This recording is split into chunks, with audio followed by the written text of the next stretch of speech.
पूजा करण्याकरता फुलं मिळत नाहीत म्हणून पहारेकरी ठेवले. कोण फुलं नेते बघा.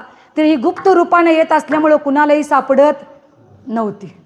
असं बरेच दिवस गेले. रुक्मांगद राजा म्हटला आता थंडी जरी पडली असली शेकोटी पेटवा पण पहारा कडक करा. आणि त्यांनी भागवतामध्ये असा उल्लेख आलेला आहे की वांग्याची वाळलेली झाडं त्यांनी पेटवली, त्याचा धूर झाला आणि त्या धुरानं त्यांची विमानं बंद पडली. कशामुळं बोला की. मग वांग्याचा झाडाचा धूर एवढा वाईट तर खाल्यावर काय करील. म्हणून बऱ्याच संप्रदायामध्ये वांग वर्ज्य मानलेलं आहे बरं का. भागवतामध्ये सांगितलं या धुरानं विमान बंद पडल्यामुळं गुप्तचरांना जाण्याला मार्ग राहिला नाही. मग गुप्तचर शरण आले की आम्हाला आता आमच्या इंद्राकडे पाठवा. त्यावेळेला सांगितलं यांना शिक्षा करा. त्यावेळेला ते सेवक म्हटले की आम्ही कुणाचे तरी सेवक आहोत, त्याची आज्ञा आम्ही पाळलेली आहे, त्यामुळे आम्हाला शिक्षा करू नका. मग ते म्हटले रुक्मांगद राजा म्हटला आता तुमचं विमान चालू कसं करायचं. कारण त्यावेळेला का व्हाईट पेट्रोल वगैरे त्यात घालायसाठी असलं काय नव्हतं.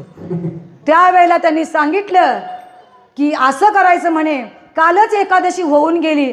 ज्या स्त्रीनं काल निर्जला म्हणजे काहीही न खाता न पिता जर एकादशी केली असेल, भगवंताचं जर नाम घेतलं असेल आणि रात्रीचा जर जागर केला असेल आणि ती जर पतिव्रता असेल, तिनं जर विमानाला हात नुसता लावला तर विमान चालू होते. हे एकादशीचं महात्म्य. गावामध्ये सगळीकडे दौंडी पिटवली.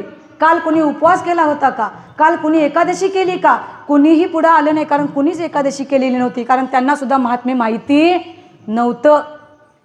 आता हे सगळीकडे बातमी पोचल्यानंतर एक धोबी पुढे आला आणि तो धोबी काय म्हणतोय राजाला की राजे साहेब माझ्या मुलग्याचं नवीनच लग्न झालंय आणि 6 महिने झाले, पण त्या नवरा बायकोमध्ये म्हणजे माझ्या सुनेमध्ये आणि मुलामध्ये काहीतरी भांडण झालंय काल, आणि ती रागानं जेवली नाही, उपवास केली नाही, पण रागानं जेवली नाही. म्हणजे उपवास समजायचं का काय ते तुमचं तुम्ही बघा बरं का. आणि दुसरं असं झालंय म्हणे ती रात्रभर झोपली नाही रागामुळे. आणि तिसरं असं झालंय म्हणे देवाला दोष देण्यामध्ये रात्र गेल्यामुळं देवाचा न कळत जप सुद्धा झालाय. म्हणजे तिने तिच्याकडून घडलेल्या शिवाय पतिव्रत आहे. त्या जर महिलेला आणलं तर बघू म्हटले, आणायला हरकत नाही. आणल्यानंतर तिने विमानाला हात लावला. हात लावल्याबरोबर विमान चालू झालं. मला सांगा महात्म्य माहीत नसताना सुद्धा तिच्याकडून न कळत ते व्रत घडलं तर त्या व्रताची पुण्य इतकी प्राप्त होते. आणि आम्हाला महात्म्य समजून सुद्धा जर आम्ही एकादशी करत नसू तर त्याला काय म्हणायचं.